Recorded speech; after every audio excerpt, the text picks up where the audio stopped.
I was screaming her name, especially when I was at her bedroom window. Gabriel Stewart and his wife heard the eerie crackling of flames about 4 a.m. and called 911. Grabbed my shoes and went and kicked in her back door, and there was just a ton of smoke pouring out of it. So, could you even get inside?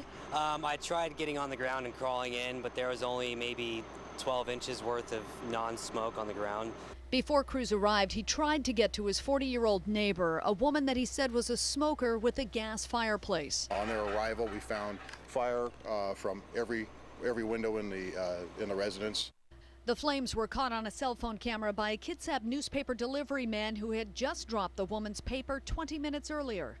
The fire battle was so intense when crews arrived. Flames were lapping up to 50 feet in the air into the trees. It would be an hour before they could finally get inside.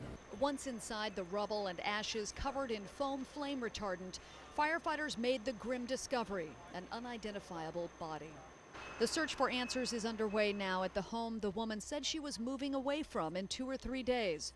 But the task of finding clues is difficult, given what's left of the small old Port Orchard house. Charlotte Stark, King 5 News.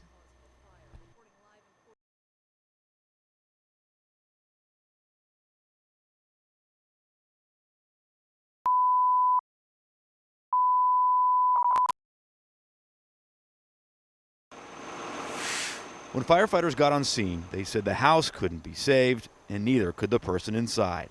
And went and kicked in her back door, and there was just a ton of smoke pouring out of it. When neighbor Gabriel Stewart saw the fire, he wanted to help. I tried getting on the ground and crawling in, but there was only maybe 12 inches worth of non-smoke on the ground. So there was so much heat coming off the house that I couldn't, get past the front doors. Once it was safe for firefighters to enter, they found a body. Police on scene say they also found evidence to make them call this fire suspicious. Late in the afternoon, Henny, the arson dog from the Seattle Fire Department, was called out, along with arson investigators from the State Patrol's crime lab. If someone set this fire and perhaps murdered someone, that will upset Jolene Torres, who last night had 4 kids sleeping just next door. It is kind of a scary thought that, something could happen like that, to anybody.